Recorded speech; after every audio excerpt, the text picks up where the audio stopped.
तर ही दृश्य आपण बघतोय अंतरवाली मधली आहेत। मनोज जरांगे इथं उपोषणाला बसलेले आहेत। आज उपोषणाचा 8वा दिवस आहे। आमरण उपोषण मनोज जरांगे करतायत आणि आता अंतरवालीच्या ग्रामस्थांनी मनोज जरांगेंनी उपचार घ्यावेत असा आग्रह केलेला आहे। अंतरवालीमध्ये ग्रामस्थांचा हा आग्रह आपण बघतोय। जरांगेंनी उपोषण मागे घेण्याची मागणी यावेळेस या ग्रामस्थांनी केलेली आहे। मनोज जरांगे यांच्या आमरण उपोषणाचा आजचा 8वा दिवस। त्यांची प्रकृती बिघडती आहे। कालच आपल्याला माहिती आहे की इथं त्यांची प्रकृती बिघडल्यामुळे सरकारने दखल घ्यावी अशी मागणी माजी खासदार संभाजीराजे छत्रपतींनी केली होती आणि आता अंतरवालीचे ग्रामस्थ देखील मनोज जरांगेंची समजूत काढतायत। त्यांना उपचार तुम्ही घ्या अशी मागणी करतायत। जरांगेंच्या उपोषणाचा आजचा हा 8वा दिवस आहे। मनोज जरांगेंची प्रकृती बिघडलेली आहे आणि त्यानंतर आता मनोज जरांगेंनी उपचार घ्यावे अशी मागणी यावेळेस हे सगळे ग्रामस्थ करतायत। गेल्या 8 दिवसांपासून अन्नपाणी विना मनोज जरांगे हे इथं उपोषणाला बसलेले आहेत। काय मागणी आहे तुमची?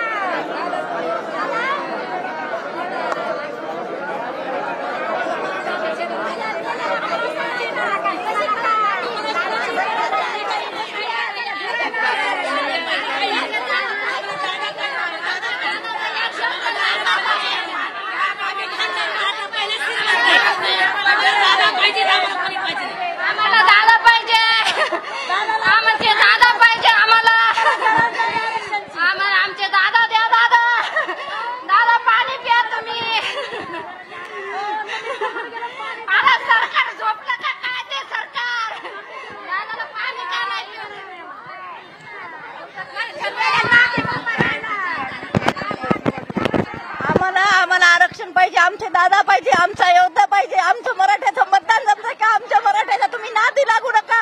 आमचं मतदान तुम्हाला जमतंय का? आमच्या मराठ्याला नादी लागू नका तुम्ही। आम्ही तुम्हाला बरोबर करतो, फक्त आम्हाला आरक्षण द्या। आमच्या दादाच्या मान्य करा। आता आमच्या दादाकडे आम्हाला बघा वाटत नाही। आमच्या अश्रूचे सरात तुम्हाला लागणार आहे। आम्ही बिन पैशाच्या बहिणी येत, आम्हाला पैसे सुद्धा लागत नाही तर आम्ही बिन पैशाच्या बहिणीत आमचा योद्धा वाचला पाहिजे। काय बोला, लाडक्या बहिणी म्हणायचं आणि बहिणीला काय करायचं? किती माशा वळण केलंय याच्या 1,500 महिन्याला काय करायचं? सरकार झाले 13 महिने झालं हाल केलंय। 4 माणसाला मागं टाकीतो याच्या 1.5 गमडीच्या पैशाला मकायचो। असं सरकार निर्धार कुठं पाहिलं नाही। सरकार झोपली गेलं का? सरकारला हे दिसत नाही का पाटील कसे झाले?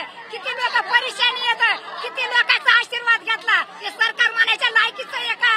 याच्या पक्षात काय निर्धार असून कोण इतकं हे चांगलं नाही केलं या सरकारने? हे सरकार म्हणा का हे कसाब तरी भरतात, कसाब तरी गाय कापीत नाही, त्याला पाप नाही। पण या सरकारला इतकं पाप लागलं, इतक्या महाराष्ट्राच्या आत्म्यात तळतळ केलेला याला आशीर्वाद लागला। इतका आशीर्वाद, एकाच्या आशीर्वादाने 7 जन्म पाप। सरकार आज 8 कोटी मराठ्याचं आत्म्यात तळतळत आहे। 8 कोटी मराठ्याचं तळतळात घेऊन राहिलं। 8 कोटी मराठ्याचा श्राप लागणार आहे। सरकार